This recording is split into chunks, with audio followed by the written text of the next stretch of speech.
Motor, khususnya motor fairing, adalah impian oleh kebanyakan orang. Kenapa? Ya tentu aja motor fairing adalah inti dari sebuah motor sport. Tidak ada yang lebih sporty daripada motor fairing. Yang berarti kalau udah naik motor sport fairing, apapun style outfit kalian akan terlihat sporty aja. Pakai sendal jepit, kaos polos, celana pendek dan pakai helm full face aja, kalian udah terlihat sporty. Asalkan jangan dilepas helmnya. Kalau dilepas, langsung hilang kesan sportinya.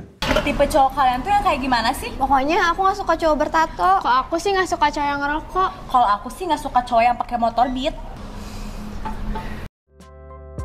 Ini kan berbeda kalau kalian naik motor bebek atau matic, pakai sendal jepit, kaos polos, kalau keluar rumah kemungkinan dikatain pengangguran. Iya kan? Jadi jelas motor sport fairing ini seperti menjadi status bagi kebanyakan orang. Namun kenapa hal tersebut bisa terjadi? Tentu aja hal ini bisa terjadi karena motor sport fairing memiliki harga yang cukup mahal. Yang mana motor sport fairing itu identik dengan motor-motor mewah seperti Ducati, Yamaha Big Bike, Kawasaki Big Bike, dan lainnya. Dan sayangnya hal tersebut tidak bisa dijangkau oleh kebanyakan orang Indonesia. Namun semua ini berubah ketika produsen Jepang akhirnya memberanikan diri menjual motor sport fairing sesi kecil di Indonesia dengan harga yang terjangkau. Disinilah awal muasal era sport fairing jadi gimana gitu, yang mana motor-motor sport fairing akhirnya banyak berseliweran. Apakah hal ini salah? Sebenarnya nggak salah sih, yang salah ekspektasi kebanyakan orang ketinggian. Karena sekali lagi, apa yang bisa diharapkan dari motor sport fairing 150cc? Iya kan? Di pasaran, motor sport fairing saat ini cukup banyak dan salah satunya adalah Yamaha R15. Yamaha R15 bisa dibilang motor fairing pertama yang membuat pasar Indonesia menggebu-gebu dengan motor sport fairing. Menariknya, Yamaha mengeluarkan Yamaha R15 dari generasi kedua untuk di pasar Indonesia. Walaupun begitu, Yamaha R15 generasi awal di Indonesia ini cukup diterima oleh masyarakat dan laku aja dijual di Indonesia. Ya gimana nggak laku, harganya beda dikit sama Yamaha Fiction kala itu. Yang berarti orang yang ngidam banget sama fairing tentu aja pengennya beli Yamaha R15. Tapi entah kenapa motor ini dari generasi awal yaitu V2 lanjut ke V3 dan sekarang ada di V4, motor ini tidak lepas dari hujatan. Pertanyaannya, kenapa Yamaha R15 selalu dihujat di semua generasinya? Kita akan membahas generasi V2-nya dulu. Pertama untuk desain. Oke, untuk desain sendiri seperti biasa, Yamaha selalu mengambil dari motor gedenya yaitu Yamaha R6. Jika dilihat dari konsepnya, lampu depan dan belakang motor ini benar-benar ngambil garis Yamaha R6. Apakah ini salah? Sebenarnya ya nggak salah karena desain Yamaha R6 ya bagus. Tapi di Yamaha R15 V2 ini malah jadi terkesan aneh. Ya, aneh di zaman sekarang, padahal kalau di zaman ketika keluar, desainnya cukup bagus kalau dilihat sekilas.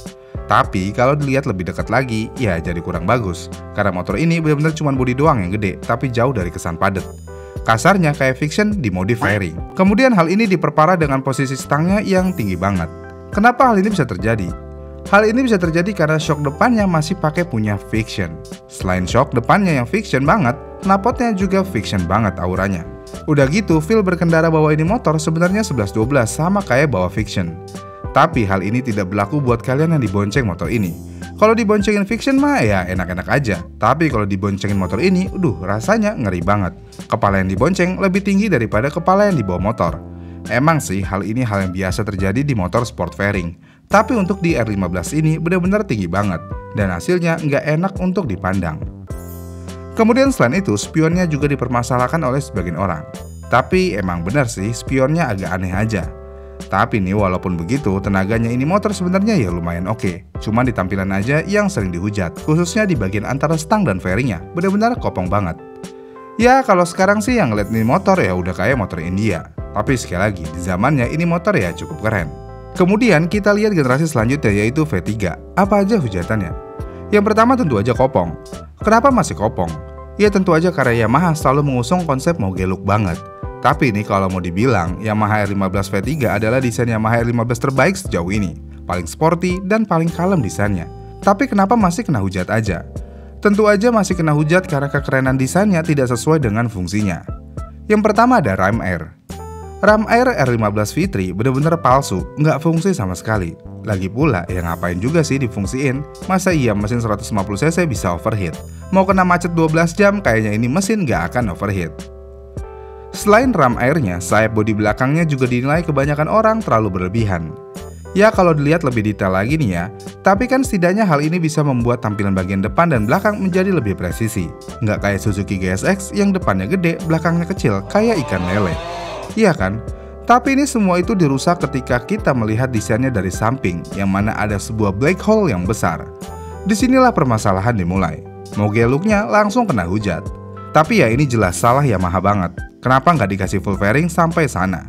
Atau dikasih penutup apa kayak gitu biar terlihat padat, karena nggak ada esensinya juga bikin black hole di sana. Iya kan?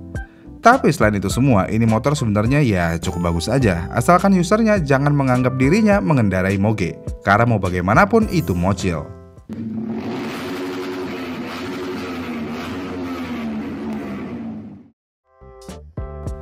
Kemudian terakhir kita lihat hujatan di Yamaha R15 V4. Jika kita melihat desainnya sebentar, sepertinya ini motor emang banyak faktor untuk dihujat. Salah satunya adalah lampu dajalnya. Entah apa yang dipikirkan Yamaha membuat lampu model begini. Ya emang sih kalau di Yamaha R6 terkesan keren aja, tapi kan konsepnya ya cukup berbeda. Mungkin ini karena Yamaha mendengarkan keluh kesah pengguna Yamaha R15 V3 yang ram R-nya bohongan. Tapi ya nggak perlu dijadiin tempat lampu juga kan? Disinilah faktor utamanya, tapi menariknya di V4 sepertinya kesan kopong sudah tidak ada karena black hole akhirnya ditutup oleh Yamaha. Tapi nih sayangnya masih ada aja kesalahan Yamaha yang membuat motor ini dihujat, yaitu lampu sennya yang masih nonjol keluar kayak kutil. Padahal kompetitornya udah pakai lampu sen yang nempel bareng sama fairing.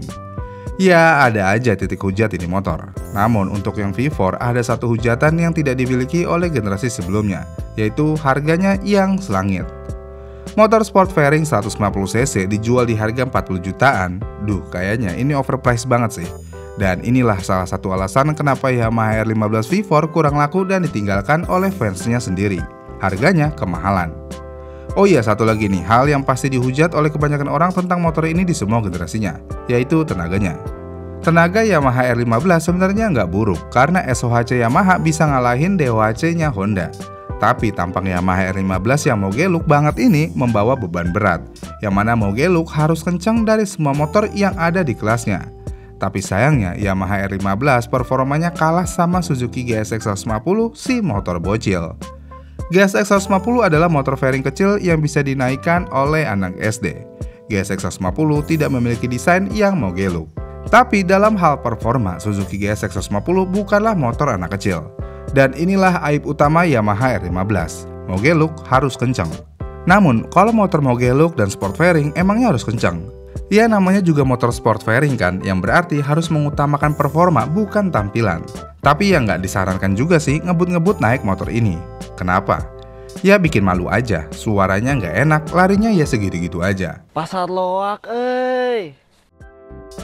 Yamaha R15 memang sering kena hujatan oleh sebagian orang. Tapi nih, di antara 3 motor sport fairing ini, Yamaha R15 bukanlah motor top tier yang mendapatkan hujatan. Karena top tier motor sport fairing yang sering kena hujat tentu aja motor ini.